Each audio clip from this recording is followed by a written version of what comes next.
Bonjour et bienvenue dans cette vidéo de présentation de la barre.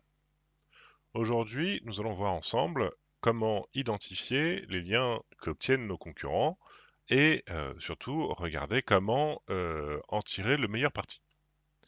Alors, pour identifier les liens qu'obtiennent vos concurrents, c'est assez simple. Déjà, il faut que vous identifiez vos concurrents. Et ensuite, vous allez regarder les liens, du coup, concurrent par concurrent. Alors, je vais prendre un exemple. Voilà, on est sur abondance.com. Si je prends, voilà, je vais garder abondance.com, tenez pour l'exemple. On va regarder dans ce que Abondance, du coup, obtient concurrent par concurrent. Donc voilà, il obtient euh, ces liens-là. Donc ce sont des liens qui sont identifiables. Euh, et donc du coup, je vais exporter cette liste au format CSV et puis je vais regarder la puissance du coup des sites référents, des sites cibles, enfin des URL référentes, des URL. Donc, voilà, là j'ai exporté au format CSV cette liste de backlinks qu'obtient Abondance. Donc j'ai les target URL à gauche, les sources URL à droite. Euh, et j'ai donc plusieurs métriques qui sont liées à l'URL source, donc à savoir la semantic value sur l'URL source, le page trust, la page value, le babar authority score, tout ça de la page source. Je vais avoir également d'autres informations comme les informations qu'on donne du coup sur un lien, donc ce que c'est follow, nos openers, nos référeurs, nos follow, etc. Euh, on va également avoir l'encre qui va être fourni. Donc ici, l'encre c'est cocon sémantique, ici c'est une encre URL, voilà, etc., etc., ainsi que le type de lien.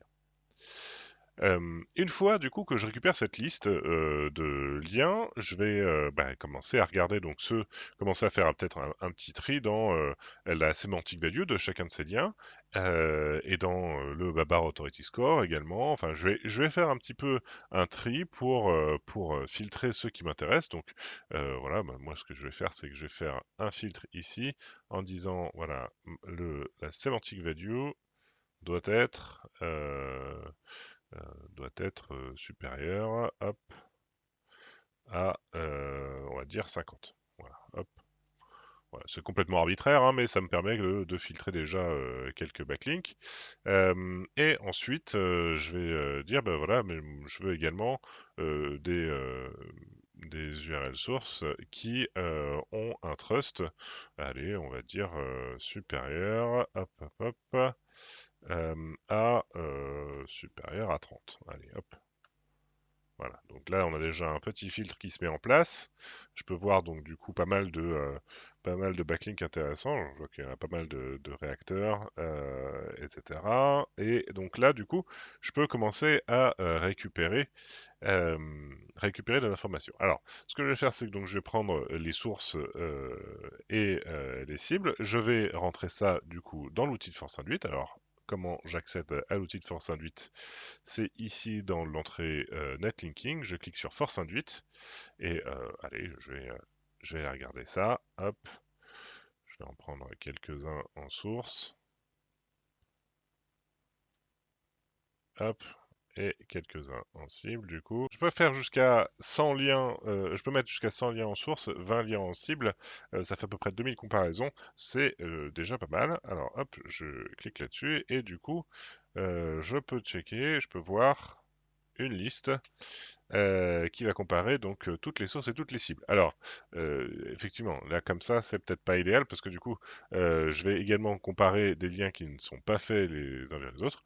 Mais bon, c'était pour prendre l'exemple. Après, surtout, vous pouvez l'exporter au format CSV et surtout, c'est assez pratique parce que si vous pouvez l'exporter au format CSV, vous pourrez retravailler du coup cette liste en fonction des liens qui existent vraiment.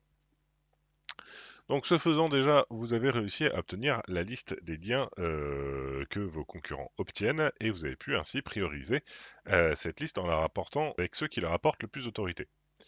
Il faut bien sûr vérifier que vous pouvez éventuellement aller récupérer ces liens, mais du coup, en regardant ça, vous pouvez donc en sélectionner quelques-uns. Allez, je peux voir du coup que Reactor.com envoie vers la home de Reactor.com envoie vers cet article d'abondance. C'est donc qui a une très forte autorité, mais je peux continuer à regarder. Alors, effectivement, la home de Reactor vers la home de l'abondance, c'est assez logique.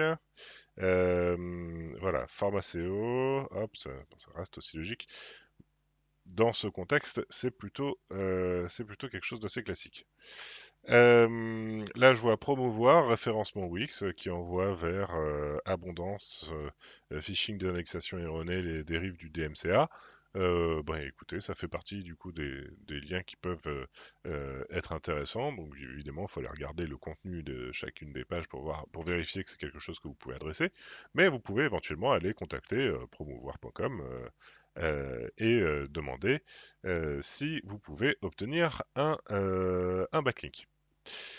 Évidemment, c'est pas la seule étape qu'il faut faire avec la vérification de la force induite. Vous pouvez faire également une vérification de force induite avec les URL que vous cherchez à pousser.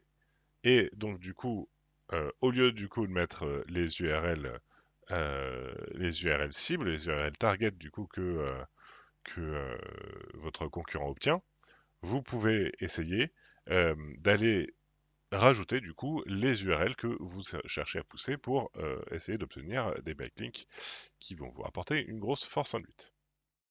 Voilà comment on identifie le profil de lien de ses concurrents et comment on adapte sa stratégie de netlinking avec Babar. Bonne journée.